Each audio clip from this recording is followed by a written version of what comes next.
Hello, this is Dr. Nettles. We are starting our first installment for online content, starting with Chapter 13. As I said before in Canvas, we will be starting completely over with Chapter 13. I will also be abridging some of the content here, so some of the slides may be new, and then also some of the slides may be missing from what you have. So do not be alarmed. I just decided to try and streamline this. All right, so chapter 13, talking about NMR, really looking at structure determination. So for our objectives, um, talking about NMR, we're specifically going to focus on proton and carbon-13 NMR. And some of these learning objectives actually will not be in our content here. Um, All right, so first off, what is nuclear magnetic resonance? Um, with nuclear magnetic resonance, we are looking at how nuclei interact with an external magnetic field, and that's what this B nod right here is. That's any applied external field, so just putting a magnet around the solution. All right, and so what we see, nuclei, or the nucleus of atoms, do tend to rotate in kind of chaotic in a chaotic manner. But however, once you do apply an external magnetic field, you're going to see a lot more order in how the nuclei rotate. And that's really kind of the crux of what we're looking at here with NMR, how using whenever we force the nuclei to be more ordered, we're going to be getting signals out from it. It's a lot more complicated than that, but really I don't care if you know the ins and outs of how the instrument works. We really just want to focus on how are we going to take spectra and analyze them properly. All right. So anyway, so there's also other components to this as well, not just an external magnetic field. We're also going to expose electromagnetic radiation to the nuclei as well in the form of radio frequency transmitters or a radio frequency transmitter. And then from there, that's when we're going to get a certain signal out. So we're looking at kind of a very simplistic view of what an NMR spectrometer would look like. You're going to have a tube that has your organic sample in it in some type of solution. And then that tube will be placed in between a very strong magnet. All right, and then from there, there's also going to be a radio frequency generator that will pulse to the sample. And then the interaction of this radio frequency and the magnetic field will give signals that can be detected, and then we'll see a display. And so really what we're going to focus on is this type of display that we can see here. All right. All right, so with NMR, like I said, we are going to be focusing on proton NMR as well as carbon-13 NMR. And so some of the vocabulary terms we need to get used to when we're looking at our spectra, one would be shielding. Shielding is opposing a magnetic field, and this opposition is produced by electrons that are around the nuclei. All right, so in essence, you do have an external magnetic field that's trying to orient the nuclei in certain ways, and so what you're going to see is, since you do have electrons around that nucleus, they can shield or oppose that magnetic field. All right, and that's going to tell us a lot. Just understanding that alone is going to tell us a lot about our spectra. All right, so in looking at proton and carbon-13 NMR, some things kind of stand out here. First off, both of them have an x-axis that is labeled as the chemical shift, or delta, and the units for that is going to be in parts per million, ppm. And you may notice here that we have on our x-axis here, proton NMR typically goes from about 0 to 12 ppm. Here it cuts off at 10, while carbon-13 NMR is going to go from 0 to about 220 ppm. And so, as you can see, we can tell for proton NMR, we're going to be getting signals based off of how many different types of protons we have. And so based off this structure here, right? If I simplify it using a skeletal structure, right, you can see here we only have two different types of hydrogens, right? These three are identical to one another because they are bound to the same carbon, while these three are identical to each other because they're bound to the same carbon. But each one of those is going to give us a different signal. And so you can see here these hydrogens show up at higher ppm values or higher chemical shift values compared to the green ones, and we'll talk in a minute about why that happens. But one of the things that you can understand, or that could be very easy to understand, is these hydrogens are bound to a carbon that is directly bound to an electronegative oxygen, while this carbon is bound to another carbon. So in essence, what you're seeing here is kind of an inductive effect where the electrons are being pulled away from the hydrogens. And so these hydrogens being closer to something more electronegative causes their signal to show up at higher numbers, higher ppm values, or higher chemical shift values. And you can see a very similar trend here with carbon-13. When we look here, we have 1, 2, 3 different types of carbons, and that is going to be based off of our structure. And you can see here, you now have two carbons that are in essence methyl carbons, and then you have a carbonyl carbon. And so you notice the same trend as before up here, right? The hydrogens that were closest to this oxygen were higher numbers.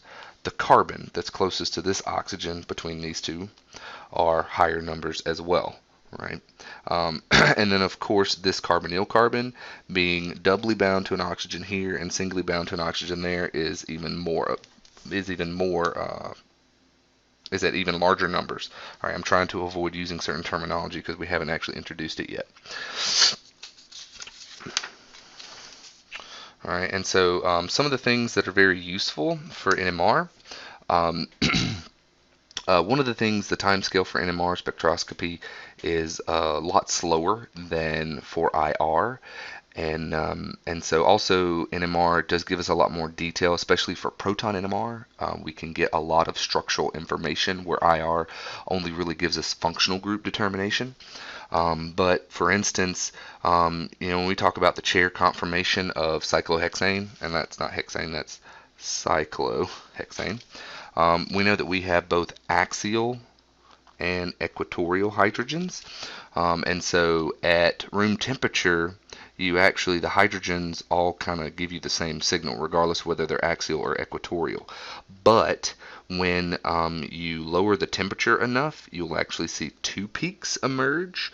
One peak corresponding to your axial hydrogens, and the other peak would be your equatorial hydrogens. So you could, in essence, see something like that, which is an added benefit.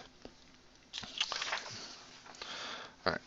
Now, in looking at our spectrum, some generic vocabulary terms we want to understand are downfield and upfield. So whenever you see a peak that is at higher numbers, we consider those to be downfield peaks. All right. While another way to think about that is that those hydrogens or those carbons, depending on what we're looking at, this is this is going to be a proton NMR. So looking at that, what we're seeing here, these are going to be higher numbers are going to be more downfield or deshielded. And while at lower numbers, we're going to see them more upfield or more shielded. So what does that mean if it's shielded versus deshielded? When we talked about previously, for instance, when we talked about a bond between, say, either XX versus XY, I showed you those very detailed color-coded electron density maps where you could see a nice, cool, circular electron map. But and in this case, you see that that is a non-polar bond, so there's equal sharing of electrons, and the electron cloud doesn't get distorted. However, when you start getting into, let's say Y is more partial negative than X, so you have a partial negative, partial positive, you have a highly polarized bond, what winds up happening is that that electron cloud gets distorted. And so in essence, what you're seeing here, the electron density is thinner on the X, so X is in essence de-shielded if we're talking about it in the realm of NMR. Okay, so shielded, de-shielded. Okay, so de-shielded means it's going to be more downfield. All right.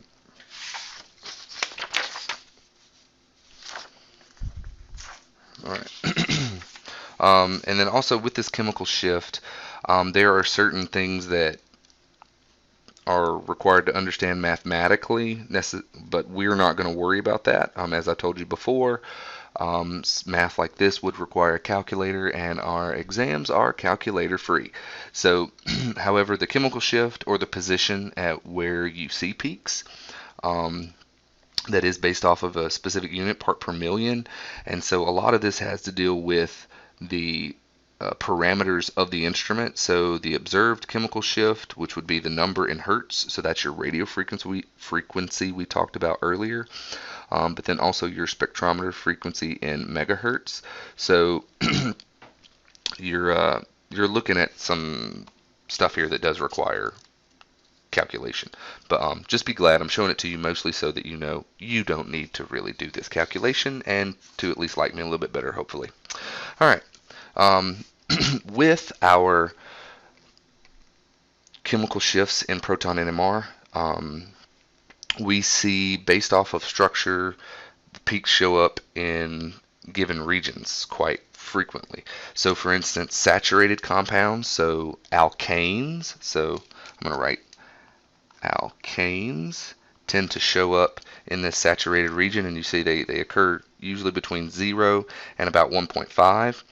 As you start to introduce more electronegative things like oxygens and nitrogens, right, you see those proton signals do show up more downfield in, say, this given region.